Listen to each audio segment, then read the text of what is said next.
lagi. Terimalah salam dalam dhamma, namo buddhaya. Semoga kita semua, kita dan keluarga selalu diberikan kesehatan dan dalam keadaan yang baik ya. Nah, Bapak semuanya, untuk kelas 6 kita lanjutkan materi belajar kita di halaman 6 ya.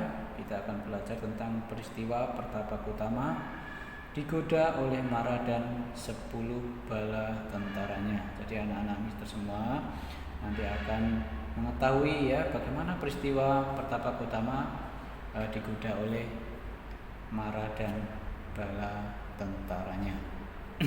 Langsung saja anak-anak mister.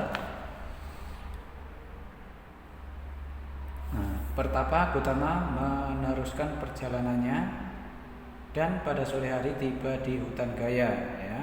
Ia memilih tempat untuk bermeditasi di bawah pohon Bodhi dengan nama Latin Ficus religiosa ya. Kemudian mempersiapkan tempat duduk di sebelah timur pohon itu dengan rumput kering yang diterima dari seorang pemotong rumput bernama Sotia ya. Di tempat itulah Pertapakutama duduk bermeditasi dengan wajah menghadap ke timur. Kemudian Pertapasiddhartha memiliki tekad yang bulat. Ia kemudian berkata dalam hati, dengan disaksikan oleh bumi, meskipun kulitku, urat-uratku dan tulang-tulangku akan musnah dan darahku habis menguap, aku bertekad untuk tidak bangun dari tempat ini sebelum memperoleh penerangan agung dan mencapai nibbana. Kemudian di halaman 7, kemudian Pertapakutama melakukan meditasi ya, meditasi anapanasati, yaitu meditasi dengan menggunakan objek keluar masuknya nafas ya. Jadi saat kita bermeditasi dengan objek anapanasati, kita memperhatikan saat nafas masuk kita sadar, kemudian saat nafas keluar kita juga menyadari akan hal itu. Tidak berapa lama pikiran-pikiran yang tidak baik mengganggu batinnya ya. Nah, contohnya keinginan kepada benda-benda duniawi, tidak menyukai kehidupan suci yang bersih dan baik, perasaan lapar dan haus yang luar biasa, keinginan yang sangat dan melekat kepada benda-benda, malas dan tidak suka mengerjakan apa-apa, takut terhadap jin-jin, hantu-hantu jahat, keraguan-raguan, kebodohan, keras kepala, keserakahan, keinginan untuk dipuji dan dihormati dan hanya melakukan hal-hal yang membuat dirinya terkenal, tinggi hati dan memandang rendah kepada orang lain ya. Jadi pada waktu itu saat Pertapakutama melakukan meditasi menggunakan objek anapanasati ya, kemudian tidak berapa lama kemudian timbul pikiran-pikiran yang tidak baik ya. Selanjutnya, perjuangan hebat dalam batin Pertapakutama melawan keinginan dan nafsu-nafsu tidak baik dalam buku-buku suci digambarkan sebagai perjuangan melawan dewa Mara yang jahat ya. Digambarkan seperti itu. Pada saat itu muncul Mara, dewa hawa nafsu yang berniat menghalang-halangi Pertapakutama memperoleh penerangan agung, disertai bala tentaranya yang maha besar. Bala tentara itu ada di depan, di kanan dan di kiri. Lebarnya 12 lingwit ya, dan di belakang sampai ke ujung cakrawala dengan tinggi 9 lingwit ya. Kemudian Mara sendiri di halaman 8 membawa berbagai macam senjata dan duduk di atas gajah Giri Meghala yang tingginya 150 lingwit ya.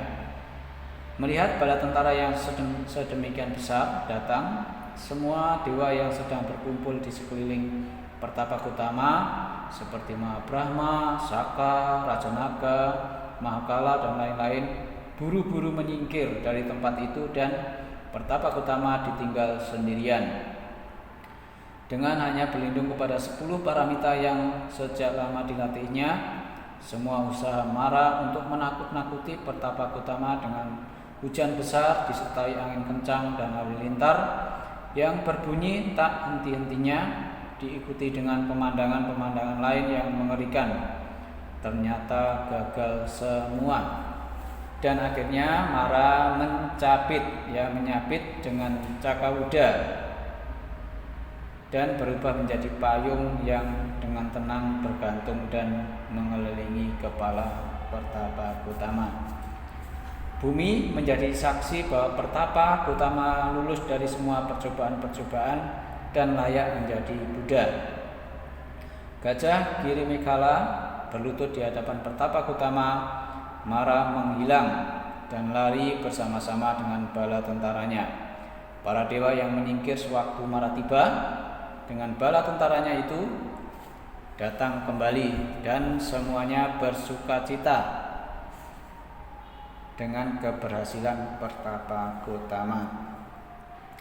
Setelah berhasil mengalahkan Mara, Pertapa Gotama memperoleh abinya atau kekuatan batin, yaitu Pubeni Wasanusati Nyana, yaitu kebijaksanaan untuk dapat melihat dengan terang kelahirannya yang dulu. Hal ini terjadi pada waktu jaga pertama pada pukul 18 sampai 22 . Kemudian pada waktu jaga kedua antara jam 22 sampai jam 02, Pertapa Gotama memperoleh Cutupapata Nyana, yaitu kebijaksanaan untuk dapat melihat dengan terang kematian dan tumimba lahir kembali dari makhluk-makhluk sesuai dengan tumpukan karma mereka masing-masing.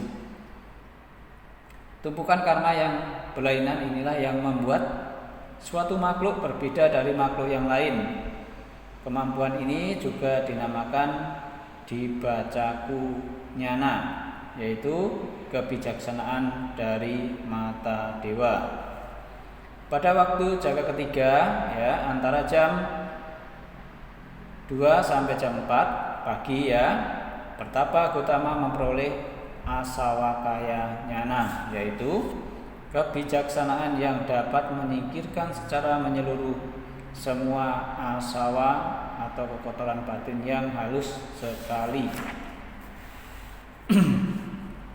Kemudian di halaman 10, dengan demikian ia mengerti sebab dari semua keburukan dan juga mengerti cara untuk menghilangkannya. Dengan ini ia telah menjadi orang yang paling bijaksana dalam dunia yang dapat menjawab pertanyaan yang disampaikan kepadanya. Sekarang ia dapat jawaban tentang cara untuk mengakhiri penderitaan, kesedihan, ketidakbahagiaan, usia tua dan kematian. Batinnya menjadi tenang sekali dan penuh kedamaian karena sekarang ia mengerti semua persoalan hidup dan ia telah menjadi Buddha. Dengan muka bercahaya terang, penuh kebahagiaan, Pertapa Gotama dengan suara lantang mengeluarkan pekik kemenangan sebagai berikut. Anak-anak Bapak semuanya dapat membacanya di halaman 11. Itu adalah pekik kemenangan setelah Pertapa Gotama diganggu oleh para dewa Mara dan beliau dapat melewatinya dengan berlindung kepada 10 paramita yang telah dilatihnya. Kemudian dikisahkan bahwa pada saat itu bumi bergetar karena gembira dan di udara sayup-sayup terkena suara musik yang merdu. Seluruh tempat ini penuh dengan kehadiran para dewa yang turut bergembira dan ingin melihat orang yang berhasil mencapai penerangan agung atau menjadi Buddha. Pohon-pohon mendadak berbunga dan menyebarkan bau harum ke seluruh penjuru.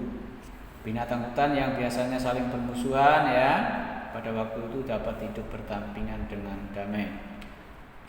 Demikianlah Pangeran Siddhartha yang dilahirkan pada saat Purnama Sidhi di bulan Wesak ya, tahunnya 623 sebelum Masehi. Kemudian Pangeran Siddhartha menikah pada usia 16 tahun, meninggalkan istana pada usia 29 tahun, kemudian bertapa menyiksa diri di hutan Uruvela selama 6 tahun, kemudian menjadi Buddha pada usia 35 tahun.